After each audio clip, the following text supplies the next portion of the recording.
I've been wanting to do some short videos for a while now, just on interesting hands that I come across, predominantly when I'm playing online.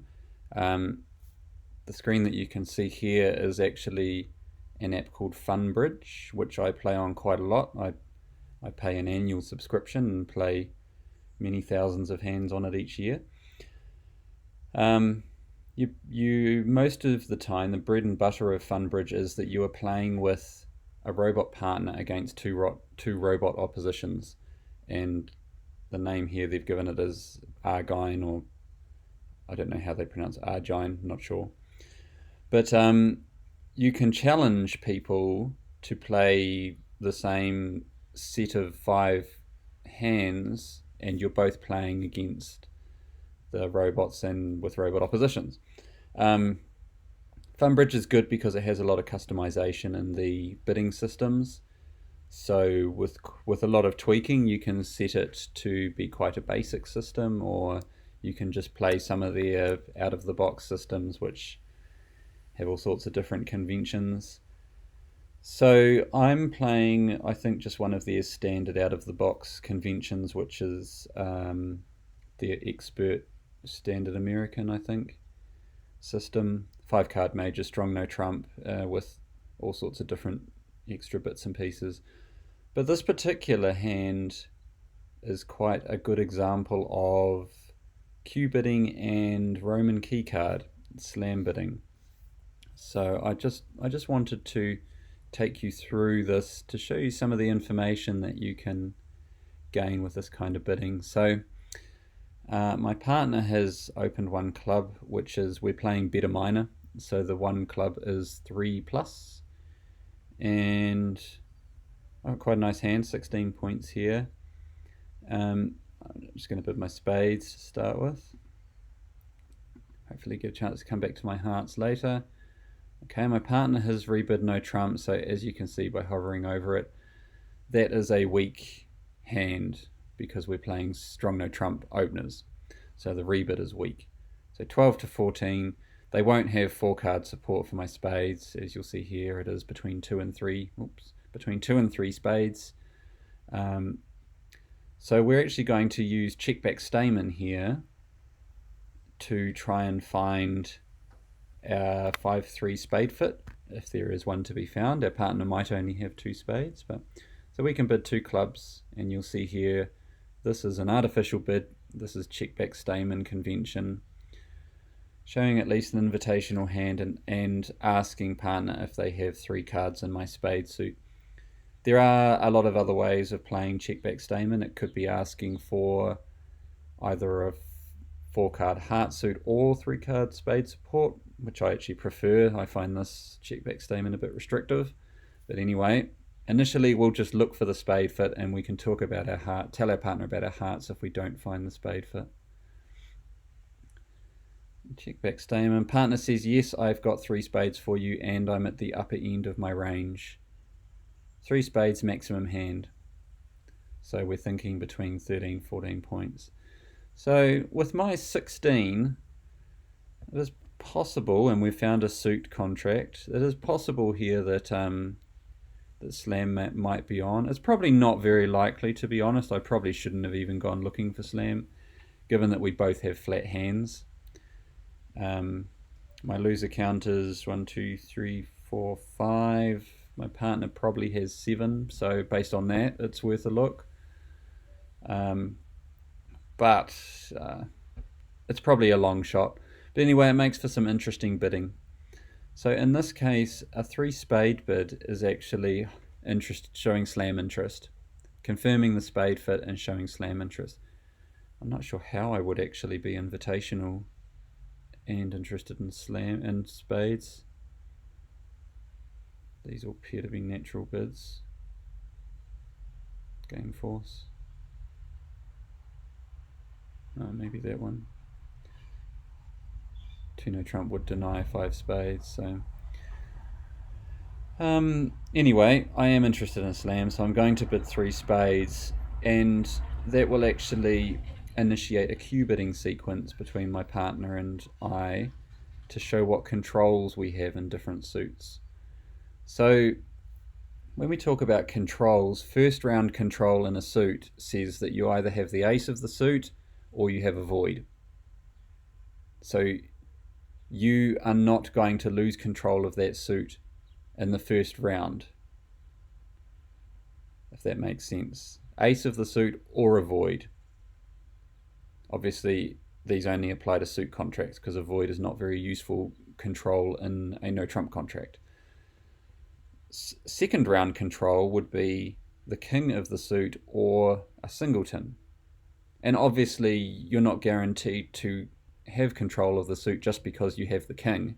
If the ace queen is sitting over the top of it, you've still not got no control of the suit. But when we're showing our partner controls, second round control is the king or a singleton. Now, the way that Fun Bridge works and the way that I play my cue bidding with most of my partners is that we show first or second round control with our cue bids. Okay, so let's make our 3 spade bid, hope of slam. My partner is going to start cue bidding. So 4 clubs says they have first or second round control in clubs, which means they either have the ace, the king, or a void or a singleton. Now we know they don't have a void or a singleton because A, they opened 1 club, they must have at least 3, and B, they showed a balanced hand, so they must have at least 2 cards in all the suits. So given that I have the king of clubs, they must have the ace. That's what we can infer from that. So after my partner shows a control, now it's my turn to show a control, and you just go up the line so that if you skip any suits, you are denying control of that suit.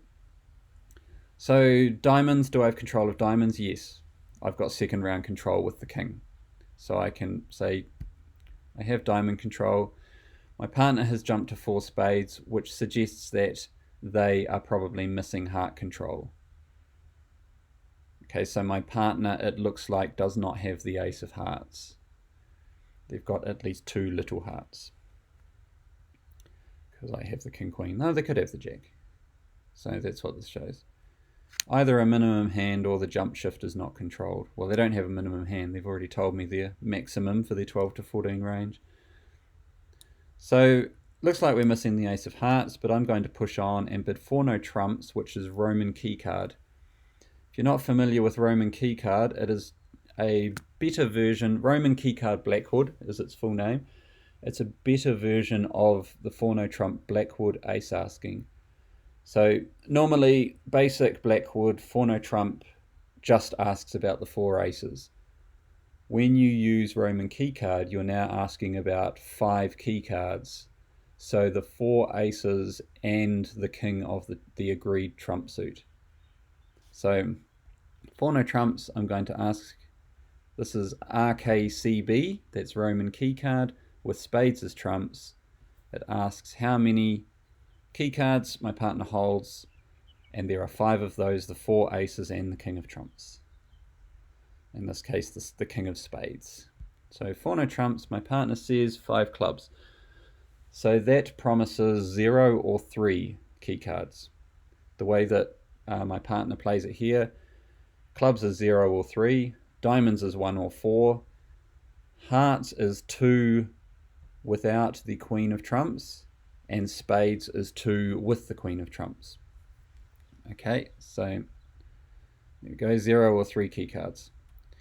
So we look at this now and have to figure out, does my partner have 0 or does he have 3?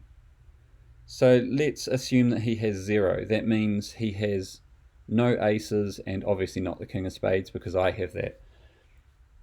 Now if my partner had no aces, they also have no kings because I have them all, and they can have at most 2 queens because I've got 2 of those. So if they had all of the other honours, they would have 2 queens and 4 jacks if they didn't have any aces. So 2 queens and 4 jacks adds up to what? 8 points.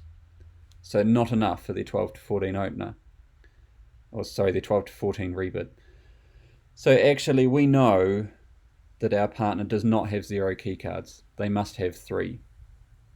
Which means they have 3 aces and not the ace of hearts. We already know that we're missing the ace of hearts because our partner didn't cue-bid the heart suit. So our partner has the ace of spades, the ace of clubs, and the ace of diamonds. So that's quite interesting. We've managed to gather a lot more information from our cue bidding and our Roman key card than we would have been able to just playing standard Blackwood or Gerber. So the other thing that you can do with Roman key card is you can ask about the ace of the trump suit if you have room to do so. So the very next bid up asks about the queen of trumps. So if I hover over 5 diamonds, it will say, this bid asks the partner if he holds the queen of trumps.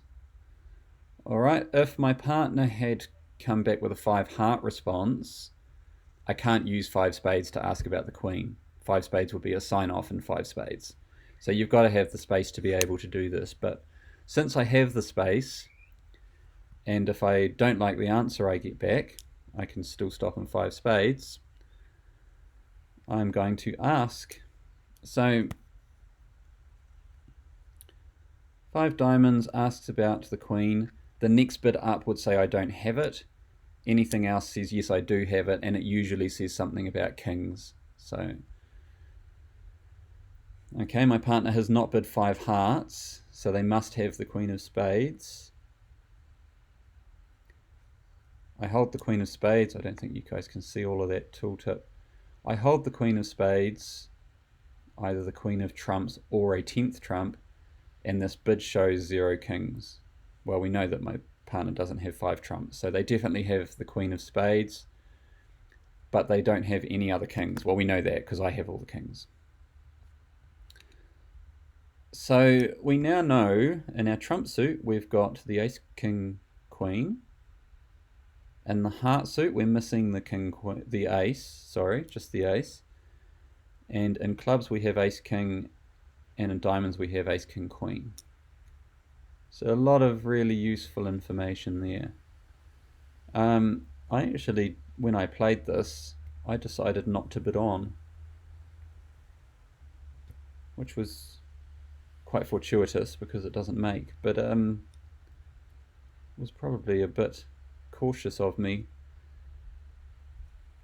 given that we are just missing the 1 ace in the heart suit, and those other couple of hearts are going to be quite good. But I decided to pass. But the point of this video really was to demonstrate the cue bidding and the Roman keycard bidding and the power that they are. But might encourage you to add those to your systems if you're not playing them already. You can, if you think that first or second round control sounds a bit complicated with your cue bidding, you can just play first round control. So in that case, after I bid 3 spades, then the 4 club bid would only promise first round control, which would be, instead of the ace, the king, a singleton, or a void, it would just be the ace or a void. You can play that if you think that's a bit simpler. The beauty of first or second round is that if your partner says that they don't have first or second round control in a suit, and you also don't have first or second round control in a suit, then the opposition are guaranteed to be able to take 2 tricks in that suit straight away. So you know that there is no hope for slam. That's the beauty of playing first or second round. Anyway, we'll pass this out and we'll play in 5 spades, and you'll see that it was very fortuitous, because we're just going to play low here. The ace of hearts comes out. My king, queen, 10 of hearts are all good now. The jack and the ace have both come out, but, oops, putting the card back. But look what happens next. Another heart, and we get roughed. So I could not possibly have foreseen that, but I was quite fortunate that I decided to stay in 5 spades, probably just because I felt the hands were too flat and I knew we only had 30 points between us. But actually, apart from them being able to rough, everything was pretty solid. We make everything else from here. The remaining spades split evenly. No, I can't remember. Take the king of diamonds and see what the spade situation is. There's 4 left. So 3, 2, 1. Oh, it looks like they're split evenly. Yeah, 1, 0. Yeah, everything else is good. Ace, king of clubs, queen of diamonds is good, king, queen of hearts is good. So we're just making our 5. But hopefully you learned something useful from that bidding and you enjoyed this short video. Thank you.